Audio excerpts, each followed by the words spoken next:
Il y a quelque chose de très flatteur pour un père. C'est quand son enfant le regarde et lui dit « Papa, tu es le plus fort. » Avouons-le les papas, on aime ça, n'est-ce pas? Ah, tu es le plus fort. Ah bah oui, bah oui, bien sûr. Mais un jour, l'enfant grandit, n'est-ce pas? Et il réalise que non, papa n'est pas le plus fort. Et l'illusion de toute puissance s'effondre pour nous, les papas. Et c'est normal. C'est la réalité. Mais peut-on dire la même chose de Dieu? Non. Dieu est le plus fort. Ça, c'est clair, net et précis. Il est le tout-puissant. Mais je vais la poser la question autrement. Mais est-ce que ça veut dire qu'il peut tout faire? Dieu peut-il vraiment tout faire? On aime répéter, rien n'est impossible à Dieu. Et c'est vrai. Mais est-ce que Dieu peut vraiment tout faire? Vos réponses.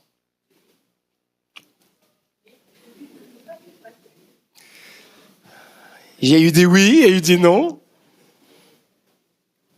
Est-ce qu'il peut mentir? Ah. Est-ce qu'il peut se contredire? Ah. Est-ce qu'il peut être infidèle? Commettre le mal? Non. Et ça, c'est une excellente nouvelle, n'est-ce pas?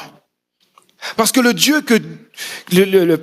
que Dieu ne puisse pas tout faire n'est pas une faiblesse chez Dieu. C'est sa force, c'est sa grandeur. Dieu ne peut pas trahir son caractère, il ne peut pas cesser d'être juste, il ne peut pas arrêter d'aimer. Et ça, c'est notre sécurité. Quand Dieu promet, il tient parole. Quand il parle, il agit. Quand il aime, c'est pour toujours. Et donc, je vais prendre le temps de répondre à cette question. Dieu peut-il vraiment tout faire? Et on va regarder dans le psaume 139 ce que David va nous dire. David, dans ce psaume, contemple ce Dieu-là, un Dieu sans limite, un Dieu sans erreur, un Dieu qui nous dépasse totalement.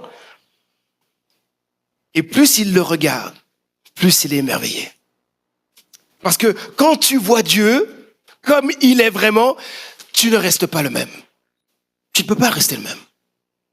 David découvre 3 vérités étonnantes sur Dieu, des vérités qui le bouleversent, qui le poussent à l'adoration et qui lui donnent envie d'aligner toute sa vie sur la volonté de Dieu. C'est ce qu'on va voir maintenant. 3 vérités étonnantes. Vous êtes prêts? Premièrement, Dieu ne peut pas apprendre. Oh. Dieu ne peut pas apprendre. Parce qu'il sait tout. Parce qu'il sait tout. Psaume 139, je vais lire les versets 1 à 5. Au chef de chœur, psaume de David, donc vous imaginez, on a un chef de chœur qui est là, et qui est notre cher David qui va écrire ces mots. Éternel, tu me sondes et tu me connais. Toi, tu sais quand je m'assieds et quand je me lève. De loin, tu discernes tout ce que je pense. Tu sais quand je marche et quand je me couche, et dans tous mes chemins te sont familiers. Bien avant qu'un mot vienne sur mes lèvres, Éternel, tu sais déjà tout ce que je vais dire. Tu m'entoures par derrière et par devant, et tu mets ta main sur moi. Fin de citation. David commence fort ici. Éternel, tu me sondes et tu me connais.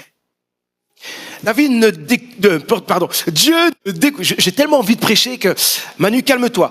Dieu ne nous découvre pas jour après jour. Il ne nous suit pas avec un carnet de notes. Attends, qu'est-ce qu'il fait là? Il ne met pas à jour son dossier dans le cloud du ciel. Non, il sait déjà tout. C'est incroyable. Dieu connaît tout. Tous mes gestes, vraiment tout. Toutes mes pensées, comment il fait? Il est dit même mes paroles avant qu'elles ne sortent de ma bouche.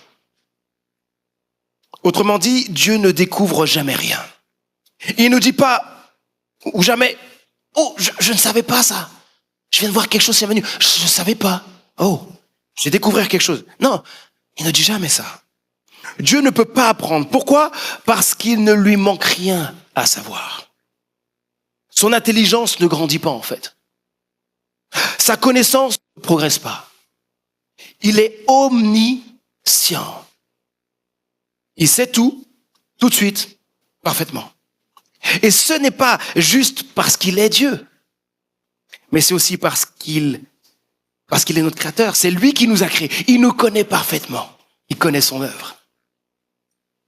Et quand David réalise ça, il est bouleversé. Il s'écrit au verset 6, « Merveilleux savoir hors de ma portée, savoir trop sublime pour que je l'atteigne. » On est d'accord avec lui là, non?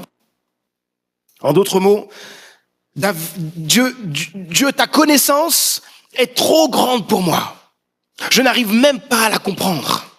Tu es admirable. David est dépassé. Moi aussi. Il n'est pas effrayé. Il est émerveillé, apaisé. Parce que le Dieu qui sait tout, c'est un Dieu qui aime. Et qui ne perd jamais le contrôle sur aucune situation. Il n'est dépassé par rien du tout. Et vous?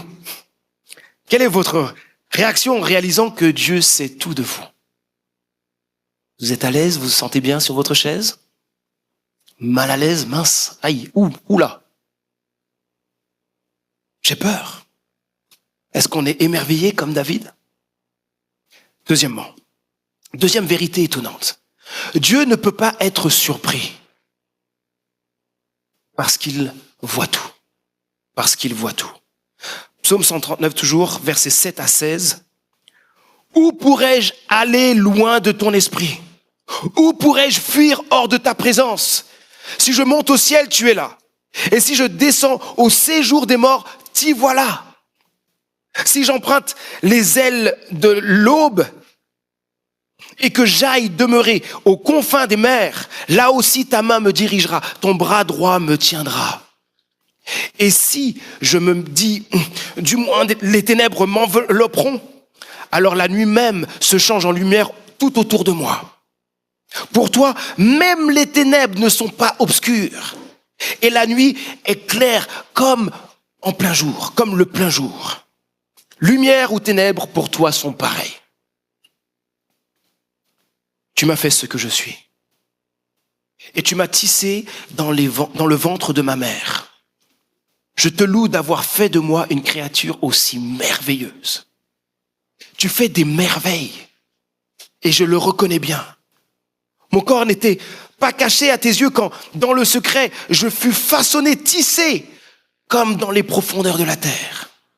Je n'étais encore qu'une masse informe, mais tu me voyais. Et dans ton registre se trouvaient déjà inscrits tous les jours que tu m'avais destinés, alors qu'aucun d'eux n'existait encore. Waouh! On s'arrête là. Hey, je suis dans l'avion, Dieu est là. Je suis dans le métro, Dieu est là. Je suis au travail, Dieu est là. Je suis à la maison, Dieu est là. Je suis au fond de la mer, dans un sous-marin, Dieu est là.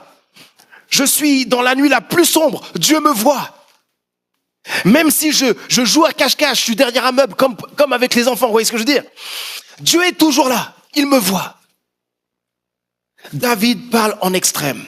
Il imagine l'impossible, monter plus haut que les nuages, descendre plus bas que la mort, se cacher dans une obscurité totale, mais même là, Dieu le voit. Impossible de se cacher. On a vu tout à l'heure que Dieu connaît tout. Mais ici, on découvre qu'il voit tout. Parce qu'il est partout, à tout moment.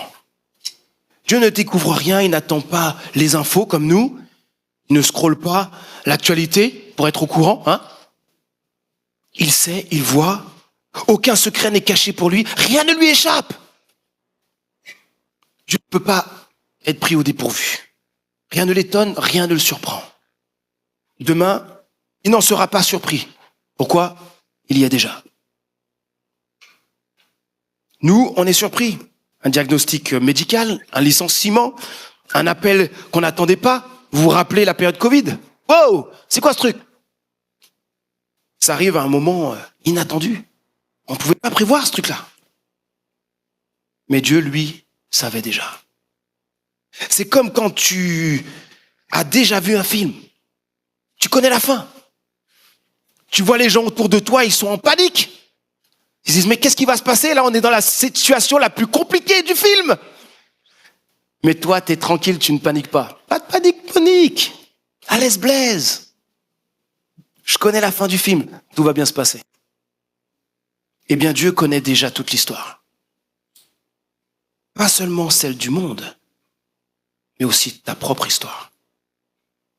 David le dit d'une manière incroyable au verset 16. Dans ton registre se trouvaient déjà inscrits tous les jours que tu m'avais destinés alors qu'aucun d'eux n'existait encore. Dieu connaît toute notre histoire, du début à la fin. Et devant l'étendue d'un tel savoir, David s'émerveille encore. Verset 17, 18. Combien tes desseins, ô Dieu, sont pour moi impénétrables. Et comme ils sont innombrables. Si je les comptais, ils seraient bien plus nombreux que les grains de sable sur le bord de la mer. Voici, je m'éveille. Je suis encore avec toi. Le mot dessein est touchant parce que il mentionne en fait les intentions bienveillantes de Dieu. Ses plans pleins d'amour pour David. Et donc ses plans pleins d'amour pour toi, pour moi. Et pour décrire leur immensité, il utilise l'image du sable. Des milliards de grains, impossibles à compter. Voilà ce qu'est l'amour de Dieu. Ces pensées innombrables d'amour pour nous. Puis il ajoute, quand je m'éveille, je suis encore avec toi. Autrement dit, Dieu est toujours là. Du ventre de sa mère à sa naissance, des nuits sombres aux jours de joie. Dieu n'a jamais cessé d'être présent. Il demeure fidèle. David dit en fait, tes pensées sont trop grandes pour être comprises. Ton amour est trop vaste pour être mesuré. Ta présence est trop fidèle pour s'éloigner de moi. Et vous, quelle est votre réaction devant un tel Dieu qui voit tout, qui voit tout? C'est dans ces moments-là, on se dit, aïe, pour les choses cachées là, si on a des choses cachées, en fait, rien n'est caché à ses yeux. Dieu voit tout, il n'est surpris par rien. Et son amour dépasse tout ce qu'on peut imaginer. Troisième et dernier point, Dieu ne peut pas supporter la vue du mal. Dieu ne peut pas supporter la vue du mal. Pourquoi? Parce qu'il est saint. Parce qu'il est saint. Après avoir contemplé la grandeur de Dieu, il sait tout, il voit tout. David prend position pour Dieu et contre le mal. Versets 19 à 22. Puisses-tu, ô Dieu, faire mourir le méchant, que les hommes sanguinaires partent loin de moi. Ils se servent de ton nom pour leurs desseins criminels. Eux, tes adversaires, l'utilisent pour tromper. Éternel, comment donc ne pas haïr ceux qui te haïssent et ne pas prendre en dégoût ceux qui te combattent? Eh bien, je leur voue une haine extrême et les considère comme mes ennemis même. Ces mots peuvent nous surprendre, voire nous choquer. Est-ce qu'on peut prier comme ça? Alors attention, David ne cherche pas la vengeance ici. Il exprime en fait un amour profond pour la justice de Dieu. Il veut voir le mal détruit et la sainteté de Dieu honorée. En réalité, David révèle le cœur même de Dieu. Dieu est trop pur pour tolérer le mal. Je vais vous aider à comprendre cela. Je me souviens d'un jour où un ami m'a cuisiné un de ses plats préférés. Il y a de la banane, il y a du jambon. C'est mis au four, il y a des ingrédients. Pour moi, je regarde ça, je me dis, ça va être trop bon. Moi, tout ce qui est banane, plantain, tout ça, Il n'y a pas de problème, mais ça, c'est pas de la banane plantain. C'est la banane qu'on mange de tous les jours. Mais je me dis, mis au four, on va voir ce que ça donne. J'aime ça, moi. Mais une fois à table, première bouchée, et là, surprise.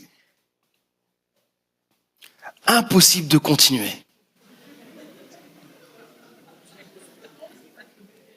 Le goût, la texture, quelque chose ne passait pas, vous voyez ce que je veux dire? Et pourtant, c'est un ami et je ne voulais surtout pas le blesser. Mais là, je suis obligé de déclarer forfait. Alors je lui ai doucement fait comprendre que je dois arrêter là, en fait. Et franchement, j'étais super mal à l'aise. C'est horrible comme situation. Mais un jour, j'ai été rassuré. Après son mariage, il a refait ce plat préféré pour son épouse.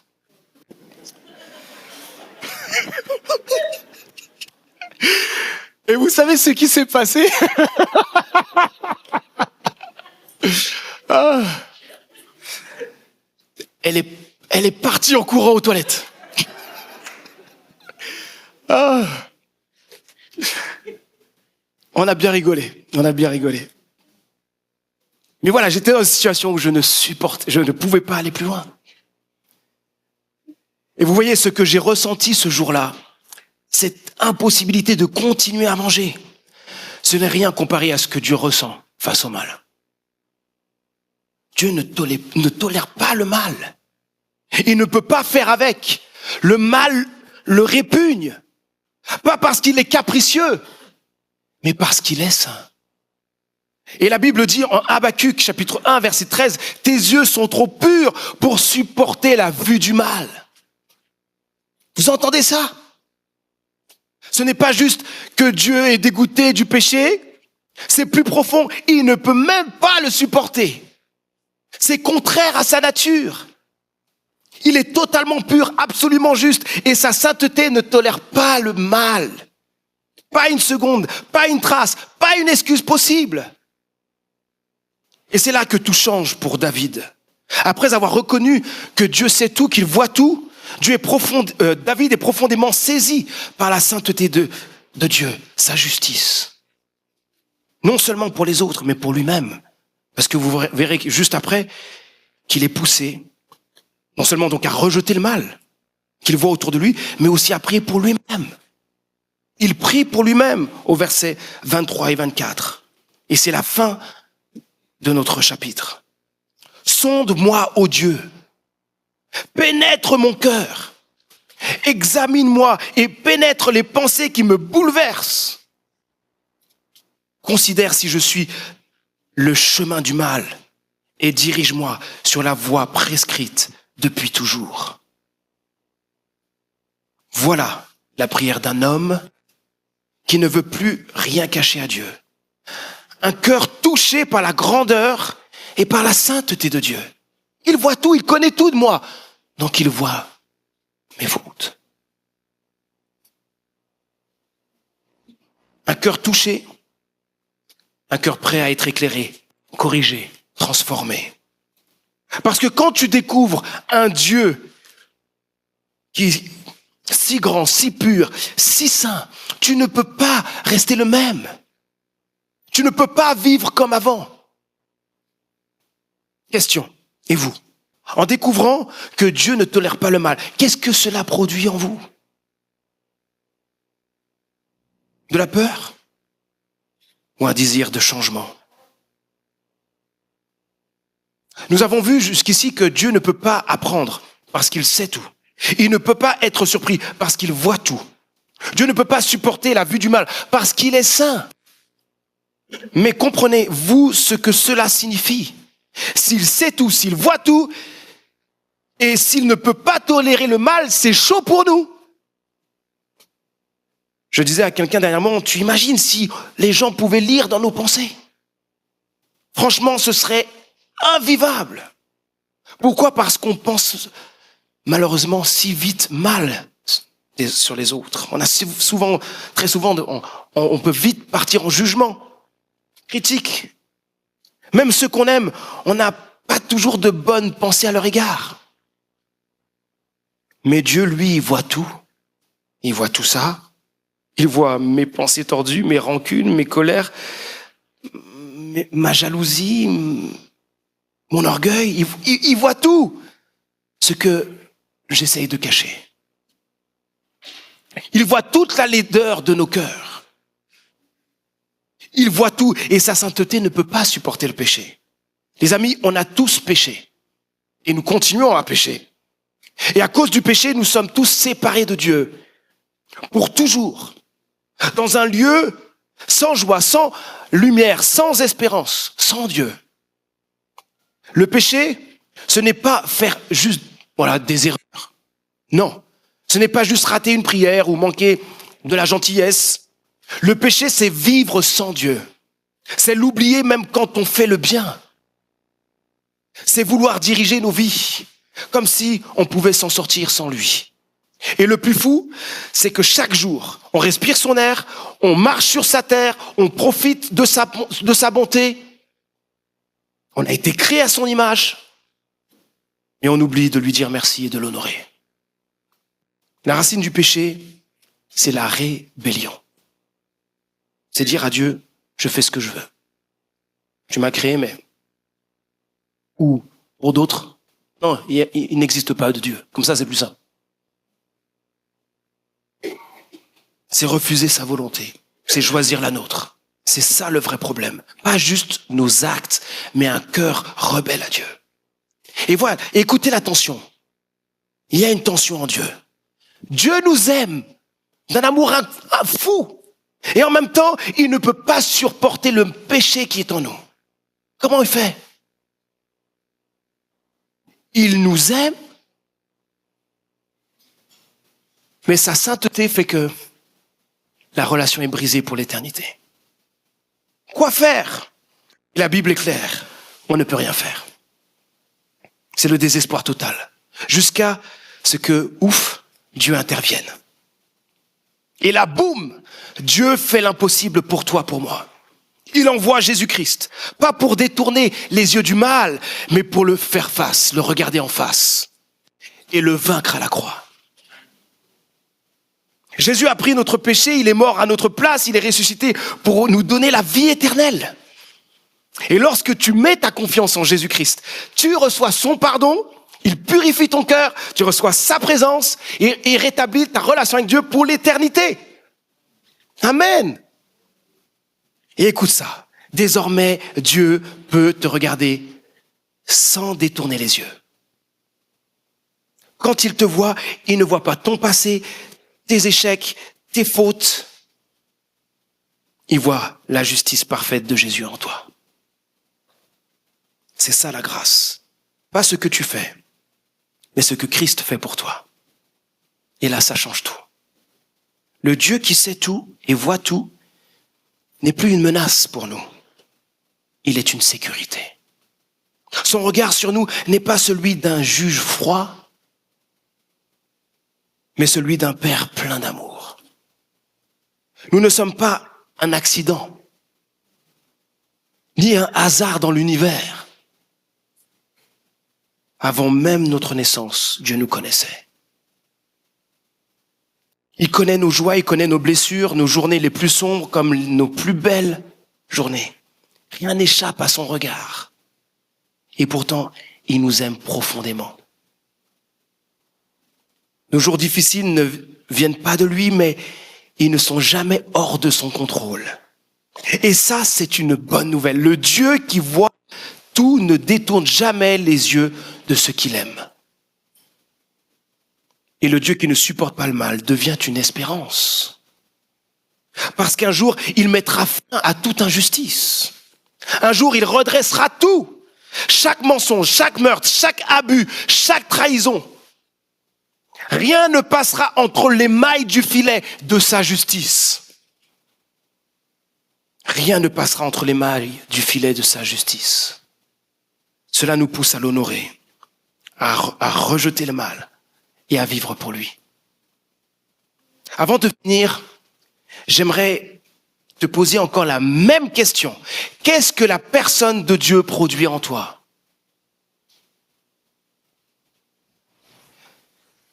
C'est la partie la plus compliquée de ma prédication parce que elle est trop longue. Tellement j'ai envie de vous dire ça. J'ai dû prendre beaucoup de temps pour réduire. Mais je peux le dire en quelques mots. Je te pose cette question parce que tu dois comprendre une chose très, très, très importante.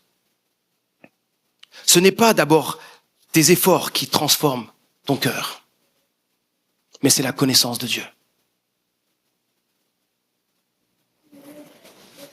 Plus tu découvres qui est Dieu, plus ton cœur change. Et plus ton cœur change, plus tu veux vivre pour sa gloire, tu veux l'honorer, tu veux lui faire plaisir. C'est tellement important de comprendre cette vérité ce matin. Nous l'avons vu dans le psaume 139 et je pense que c'est important pour que nous, on apprenne apprendre à faire ce qu'a fait David. Dans le psaume 139, il y a comme un crescendo spirituel dans le cœur de David. Vous avez vu ça? Il connaît Dieu, il approche de cette connaissance de Dieu, il en parle, puis il s'émerveille, puis il fait confiance, puis il loue Dieu, puis il aime la justice. Et enfin, il se laisse transformer par Dieu. Change-moi, puisque tu vois tout, révèle-moi ces choses. Je ne veux pas faire ce qui te déplaît. Le cœur de David n'est pas le même entre le début et la fin de la prière. Tu veux être plus patient. Tu veux mieux maîtriser ta colère. Tu veux aimer ceux qui sont difficiles à aimer. Tu veux être plus discipliné, plus centré sur Dieu, plus fort dans l'épreuve. Eh ben, j'ai une réponse pour toi surprenante. Connais plus Dieu. C'est l'une des vérités qui a bouleversé ma vie. Bien après ma conversion. La connaissance de Dieu, c'est ce qu'il y a de plus important. Et notre tendance à tous, c'est, je sais pas pour vous, mais je lis la Bible pour trouver les choses que Dieu veut me dire ou les bénédictions que j'aimerais avoir. Et on est plus à prendre le livre comme si ce livre a été écrit juste pour moi, dans le sens, c'est moi le centre de ce livre. J'ai eu quelques années de vie chrétienne où je pensais ça. La Bible a été écrite pour avant tout nous révéler qui est Dieu. Dès demain matin, tu ouvres ce livre parce que tu veux découvrir et passer du temps à contempler qui est Dieu. Les responsables de groupes de maison le savent, on en a parlé déjà dans l'étude biblique qu'on a dans les groupes de maison. On découvre ce que la Bible dit et dit la première chose, c'est qu'est-ce que ce texte nous révèle sur Dieu? Parce que c'est le plus important. Et j'ai osé dire ceci, avant même de dire, mais qu'est-ce qu'on peut mettre en pratique maintenant dans ce texte? Qu'est-ce que Dieu nous invite à faire? En fait, juste déjà de contempler Dieu est déjà une pratique. Et cela va me transformer, impacter ma vie. Et combien on aime passer vite cette partie-là parce que, alors maintenant, qu'est-ce que je dois faire?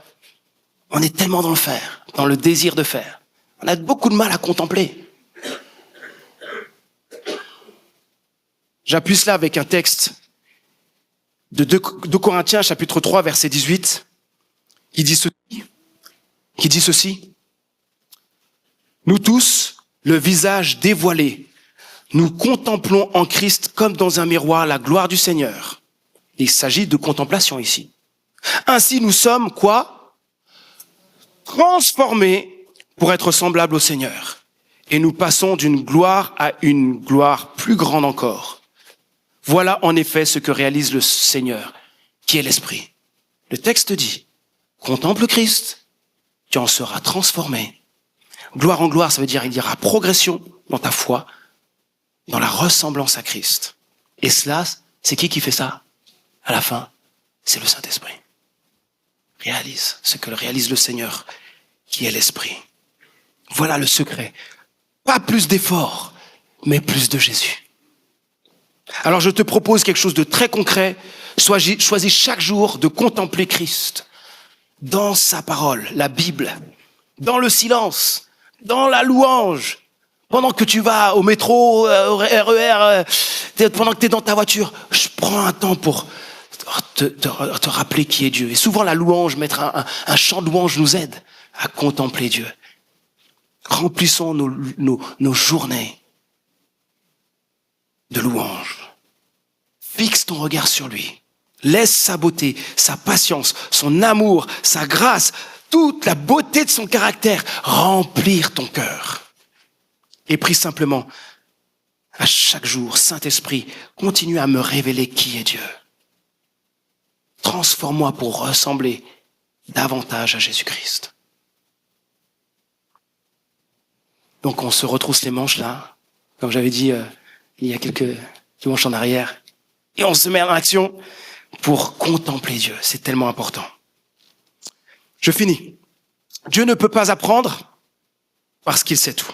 Il ne peut pas être surpris parce qu'il voit tout. Il ne peut pas supporter la vue du mal parce qu'il est saint. Et ce Dieu-là, le Dieu parfait, nous invite à le contempler, afin que nous vivions pour lui et trouvions notre plus grande joie en lui. Prions. Dieu Tout-Puissant, nous voulons t'adorer aujourd'hui pour qui tu es. Tu es le Dieu qui sait tout, tu es le Dieu qui connaît déjà chacun de nos jours. Tu es le Dieu qui voit tout. Rien ne t'échappe, ni nos luttes, ni nos blessures, ni le chaos de ce monde. Même quand tout semble hors de contrôle, toi, tu demeures souverain. Tu tiens la fin de l'histoire entre tes mains et rien ne peut contrecarrer tes plans parfaits. Tu es le Dieu saint, celui qui ne peut pas tolérer le mal. Et en Jésus-Christ, tu as tout accompli pour nous sauver du péché et de ses conséquences. Et un jour, tu mettras un terme définitif au mal.